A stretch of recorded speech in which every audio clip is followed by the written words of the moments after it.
Ja je dobrý. Ani ne, že prepáčte.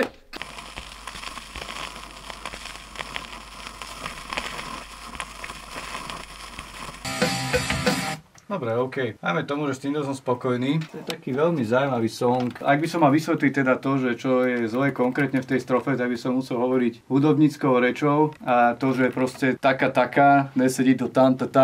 Chápete proste všetci, že čo tam je zle? Spravím to tak, aby to jednoducho zle nebolo.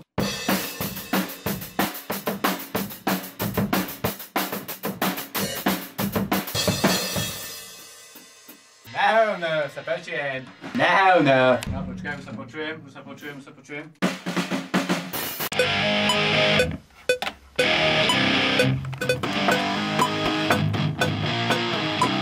Čo to by som aj mal v podstate? Mimochodom, keby ste sa náhodou čudovali, že prečo som tu sám, tak v skutočnosti ja tu sám nie som, proste Tomáš je tu vždycky so mnou, na to nezabúdajte. Kamoško, reálne zavádzaš Mikulášovi vo výhľade.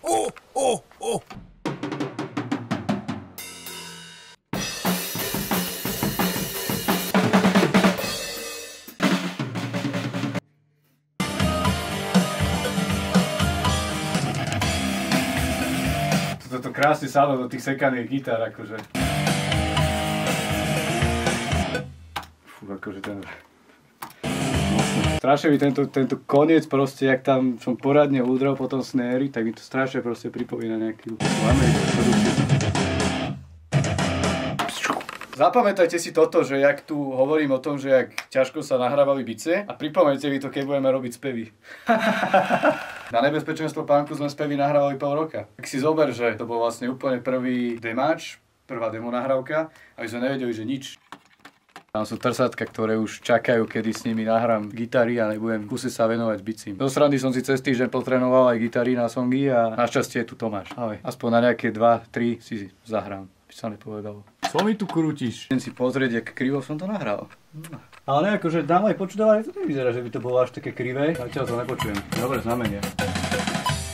Ten koniec by tam ubehol na konci. Nech si myslím, že celkom v pohode. Na to, že som tú strofu hral naposledy pred 2 týždňami. Povedal som si, že dneska je ten deň, kedy konečne zistím, že veľa vecí znie na houby. Neviem, či som to už niekedy spomínal, ale ak niekedy chcete nahrávať debutový album a máte bubeníka, tak ho zavrite. Kľudne aj na celý rok ho zavrite s tými bicími, nech to klepe do metronómu, do tých gitár, čo tam sú, lebo ja som spravil presný opak. Ja som minulý rok nehral. Je to dosť cítiť.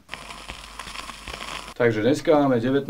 apríl, konkrétne v tento deň mám nahratých 80 až 90% partov na bicích a dneska ma čakajú ťažšie party, čiže budú väčšie ráchanice. Zároveň je to dnes 8 rokov, čo som začal hrať na gitare, čiže ideálny čas na to nahrávať bicie. Daj mi tam na tie slúchatka hento.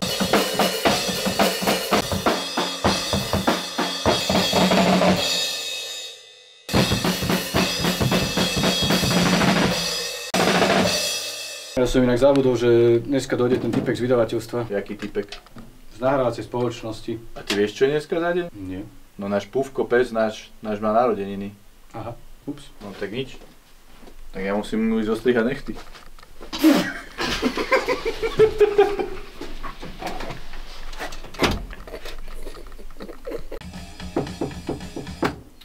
Áno, jasné, páči sa, ďalej. Dobrý. Ja som Jozef zo spoločnosti Žumpa Records. Volali sme spolu. Páči sa, Ďakujem. si. To aké žumpy ma tu akože dali? To normálne tu, čo ťahám, tak tá je trikrát lepšia a čistejšia. Neviem prečo, ale keď prišiel taký divný závan išiel z neho. No, volali sme spolu v rámci toho, že minule som vás počul pri jednej určitej činnosti hrať a ľúbila sa mi celkom vaša kapela. To akej činnosti sa akože venuje? A mimochodom venujem sa vo voľnom čase teda žumpárstvu, ale to tam nedávajte. Nechcete vyťahnuť ináč žumpičku? Tak mimo kamery. No, tak som vlastne došiel vám ponúknuť kontrakt do našej menšej spoločnosti Žumpa Records Baby.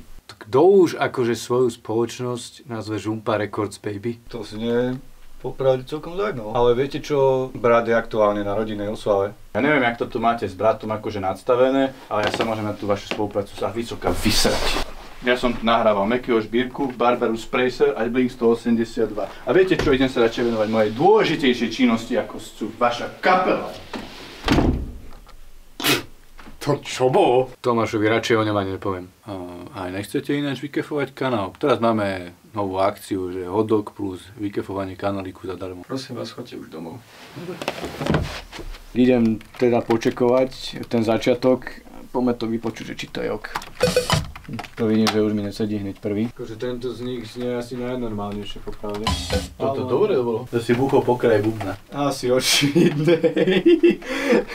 Máme už pomerne, že 21:10 popravde. Tak ale dneska sme toho nahrali dosť, však tie dvojkopáky do toho kaveru, čo máme. No a ešte tam tú strofu som nahral. Vlastne ešte outro v tom ďalšom. Však 2 songy nám ostávalo nahrávať viac menej. Otázka od kameramana. Koľko songov bude obsahovať album? Takéto exkluzívne informácie máme povedať hneď takto na šupu. Bude to dvojciferné číslo. Ale nie, no akože pôvodne sme rátali, že sme mali celkovo nejakých 15 skladieb, takých hotových projektov dokopy a potom vyšlo také výberové konanie a znížil sa počet, čiže 10 skladieb. More, zasa mi zaberá mixovacia konzola.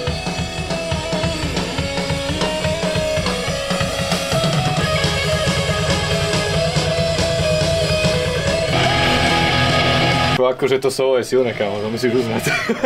Dobre. Kámo, inak ten typek dneska, čo tu bol, tak on bol žumpár. Čo?